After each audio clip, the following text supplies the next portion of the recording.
División de Ciencias de la Salud, Biológicas y Ambientales, Licenciatura en Nutrición Aplicada, Salud Pública y Epidemiología. Unidad 1. Introducción a la Salud Pública y Epidemiología. Evidencias de aprendizaje. Panorama epidemiológico. Buenos días, mi nombre es Marisela Díaz Arreguín. En esta ocasión vamos a ver el tema de evidencias de aprendizaje de la unidad 1.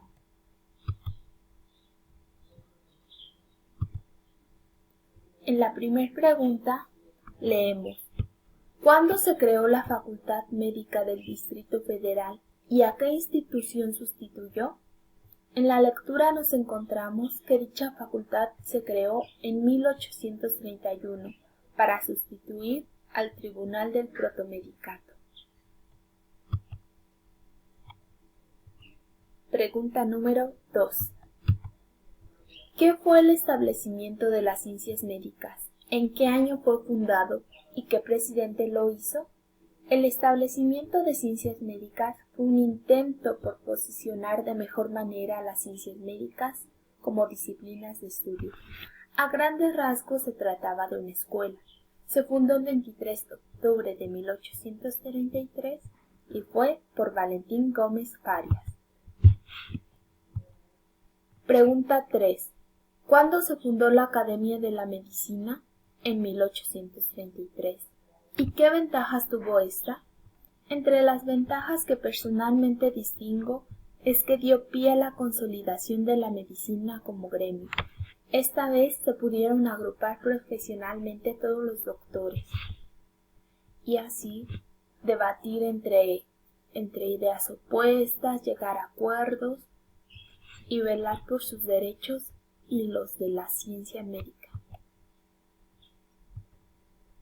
Pregunta 4. ¿Cuál fue el país que con su ciencia médica influyó la medicina mexicana naciente en esta época?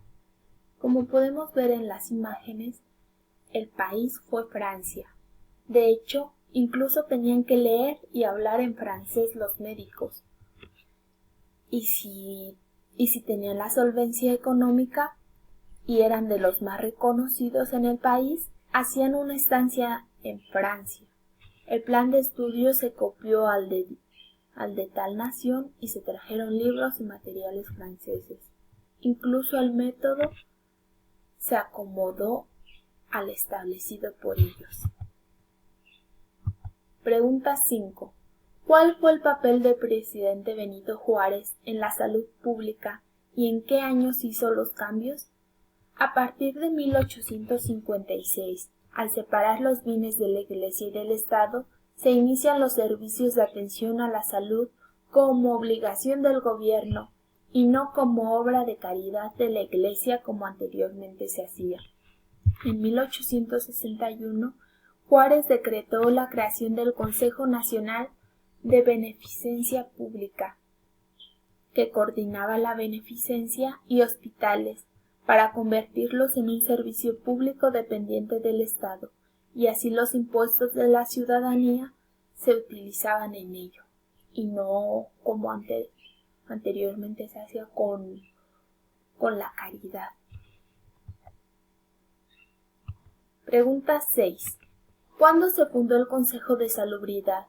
¿Qué importancia tuvo y en qué año fue su transición a la autonomía? ¿Y qué ventajas trajo esto? El Consejo Superior se fundó en 1841. Observamos su trascendencia ya que formuló las igualas médico-farmacéuticas nacionales. Esta acción fue muy importante para la atención a la salud pública, ya que trató de unir la atención médica y la medicina preventiva, es ir más allá de las enfermedades y dolores que aquejaban a la población, anticipándose.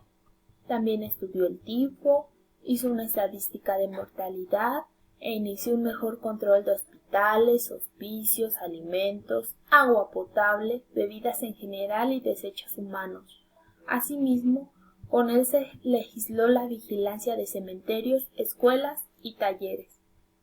En 1879 se hizo autónomo, lo cual agilizó sus actividades, ya que ahora solo tenía que informar a la Secretaría de Gobernación y no a las dependencias de cada estado como venía haciéndolo anteriormente. 7. ¿Qué papel jugó Eduardo Liceaga como presidente del Consejo de Salubridad? Él reorganizó el Consejo y formalizó su función científica y social. Se administraron vacunas, de hecho se implementó por primera vez la antirrábica, se estudiaron las epidemias, se limpió la ciudad y en 1891 se concluyó el Código Sanitario. Su desideratum decía: conservar la salud, prolongar la vida y mejorar la condición física de la especie humana. He aquí los objetos que debe tener por mira la higiene. En 1910 realizó un análisis sanitario de la República Mexicana a partir de 1810, aunque varios estados no se unieron a dicho trabajo. Con Eduardo Liceaga se inició la participación de México en los asuntos sanitarios internacionales. 8. ¿Cuándo nacen la medicina preventiva y la sociología médica y quiénes fueron sus representantes originales? Al finalizar el siglo XIX, en 1880, José Lobato relaciona por primera vez la sociología y la salud pública, pero dichos términos fueron emergiendo con el primer Congreso Nacional de Médicos en 1876. Como ya vimos, en 1879, el Consejo Superior de Salubridad, con las igualas médico-farmacéuticas nacionales, trató de unir la atención médica y la medicina preventiva. 9.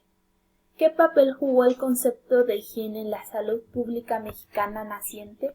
Primero se toma en cuenta la higiene, al asociársele con la fisiología.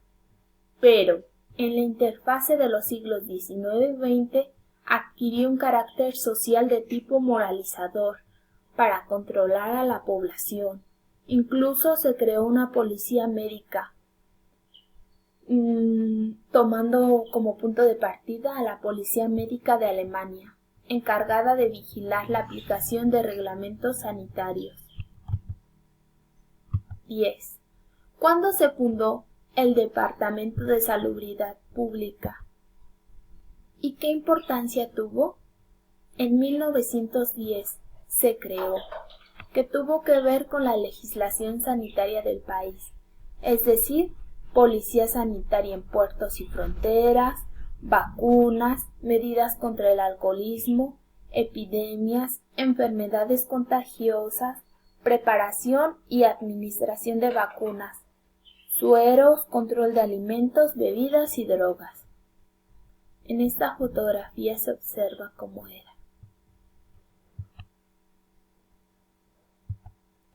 11.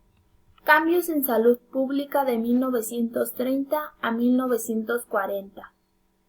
Se dieron varios cambios. El primero fue el 18 de agosto de 1931, con la implementación de la Ley Federal del Trabajo, que además de los problemas de salud relativos al trabajo, se refiere a aspectos como invalidez, vejez y defunción. En 1932 se creó la Coordinación de Servicios Sanitarios, cuyo fin era incrementar el aprovechamiento de los recursos disponibles, evitando la repetición de servicios federales y locales. En 1934 llega el Reglamento de Higiene del Trabajo y el Reglamento de Medidas Preventivas de Accidentes en el Trabajo. En enero de 1931 se creó el Servicio de Sanidad de los Estados. Este debió de ir aquí, justo debajo del primero.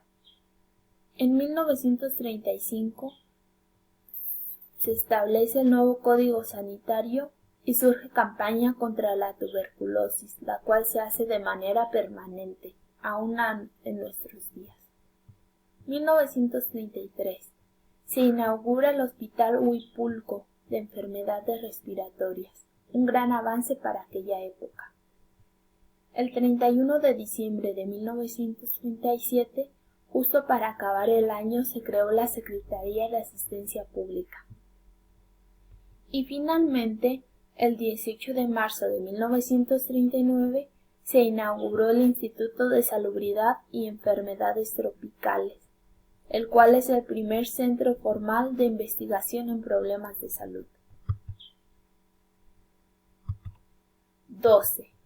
¿Cuándo se fundó la Secretaría de Salubridad y Asistencia? ¿Qué organismos se fusionaron para formarla? ¿Y qué presidente decretó que se hiciera? Fue Manuel Ávila Camacho quien lo decretó. Se fusionaron el Departamento de Salubridad Pública y la Secretaría de Asistencia Pública el 15 de octubre de 1943. 13. ¿Cuándo se crea el IMSS y cuál es su función? Fue el 19 de enero de 1943. Y su función es proporcionar servicio médico y social a los trabajadores y sus familias. Este marcó el inicio de la medicina institucional. Ya no tenían que acudir a médicos privados. Pregunta número 14.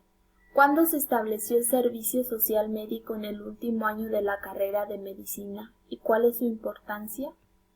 En 1936, Gustavo Vaz lo estableció como obligación en los estudios de medicina.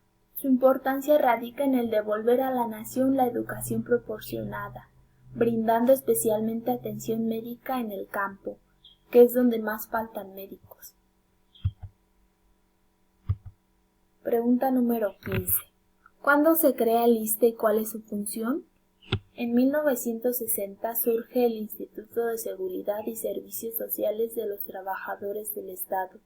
Su función es otorgar atención médica en beneficio de los trabajadores dependientes del gobierno y de los niños. 16.